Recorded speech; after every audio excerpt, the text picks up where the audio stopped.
Hey City Kids, my name's Josh and I'm so excited to be with you guys this week as we start a new series, and it's all about being creative. Because something I know about all of you guys is that you guys all have some pretty great gifts and talents, and a lot of you are really creative. But one who's also really creative? God. The same God who made everything in the world also made you. Let's look at some of the things that He's made. He's made this right here. He's also made that right there. And He's even made this.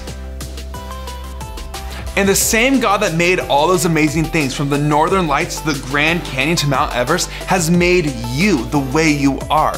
He is so creative, and that's why all month long we are talking about creativity. And creativity is this. Creativity is imagining what you could do because you're made in God's image. It's impossible for us to fully understand how great God really is, or for us to even be able to explain how wonderful He is. You might even say He's indescribable. Your Creator has no limits. Let's see what we can learn today. The Bible. It's 66 books of history, stories, letters, and poetry that fit together to form God's one big story. The epic adventure of how He created us and loves us so much that He made a way to rescue us. As we travel through the Bible, from Genesis to Revelation, we discover people who met God and found their lives changed forever. Now, for an amazing story. Inspired by the book of Genesis, chapters 1 and 2. In the beginning. The very beginning. Before the first breath. Before the first flash of color. Before the first moment in time. There was nothing. Nothing. Nothing except God. But when God saw nothing, He saw a blank canvas. He saw the perfect backdrop for a work of art beyond imagination. So, God created. From absolutely nothing, He brought forth the heavens and the earth. But there was no shape or form. God's Spirit hovered over the dark emptiness. Then, God called out, "Let there be light." Brilliant light shattered the darkness like golden trumpets on a still morning. Bright rays shimmered and danced in all the hues of the rainbow. God saw the light was good. He divided the light from the dark, calling the light day and the darkness night. Evening and morning together shaped the very first day of all time. Then God said, "Let there be a huge space between the waters. Let it separate water from water." By His words alone, God shifted the waters, leaving a vast arching space above. The sky. Evening and morning rolled past. The second day. God lifted His voice again. "Let the water under the sky be gathered into one place. Let ground appear." Dry land shrugged its way out of the water. Islands and vast continents and gritty deserts and towering mountains. God called the dry ground land, and He called all the gathered waters seas. But God had even bigger plans for this day. "Let the land produce plants, and let there be trees on the land." In moments, tall grasses unfurled across the plains, and giant redwoods shot up from the dirt. Flowers and grapevines and carrots and corn sprouted and flourished. God saw that all of it was good. That evening and morning closed out the third day. "Let there be lights in the huge space of the sky. Let them separate the day from the night." At the sound of God's voice, the blazing sun exploded into being. The silvery moon spun out. Stars and galaxies flooded into space, filling the universe. Pew, pew, pew. God set the sun to rule the day, and the moon to rule the night. And God saw it was good. That evening and morning made up the fourth day.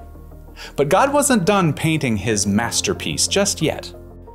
"Let the seas be filled with living things. Let birds fly above the earth and across the huge space of the sky." Instantly, the seas and rivers and ponds writhed with dolphins and octopi, salmon and minnows.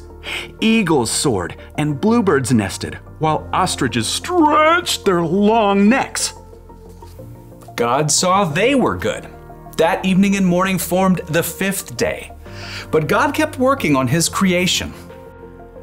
Let there be livestock and creatures that move along the ground and wild animals. At once, animals of every kind appeared. Elephants thundered through the forests, and squirrels darted up tree trunks. Monkeys chattered, and pigs rolled happily in the mud. God saw it was all good. But He had one more creation in mind. Let us make human beings so that they are like us. Let them rule over the fish and the birds. Let them rule over all the animals. Then, with His own hands, God formed the very first man and the very first woman, Adam and Eve. I'm me. And you are you. And this place, it's beyond words. Unlike the animals, God made people in His image to reflect Him. Have children and fill the earth. Rule over the fish and the birds and every living creature. I am giving you every plant on the earth for food. God looked over everything He had created and saw that it was very good. That evening and morning were the sixth day. And on the seventh day, God rested. I mean, His work was finished. His glorious creation was complete. But because God had formed people in His image, they too could reflect His imagination and creativity. The possibilities ahead of them were endless. God created us in His image. He created us to be like Him. And you could say everything that is good inside of us or that comes from us comes from God. You see, because God didn't just create us, He also wants to have a relationship with us. And that's why He sent Jesus. Jesus is the way that we're able to have a relationship with God. God is indescribable, but we can get to know more about God by seeing the different things that He's made in our world. From seeing the things that we talked about earlier, like the Grand Canyon or the Northern Lights, or seeing the way that He made you with the gifts and talents that you have. You see, that's why God truly made us. He wants us to be able to have a relationship with Him, and that's why He sent Jesus to be our Savior. Let's take a look this week at what our bottom line is. There's no limits to God's creativity. Now, before we're done for the day, let's take a look at this month's Bible verse that we'll be looking at for the next 4 weeks. Lord, you are great. You are really worthy of praise. No one can completely understand how great you are. Psalm 145:3. NIRV, the New International Reader's Version. All right, City Kids, well, that's all we have for you this week. Next week, Miss Morgan's gonna be talking more about creativity, and we can't wait to see you guys soon. Bye.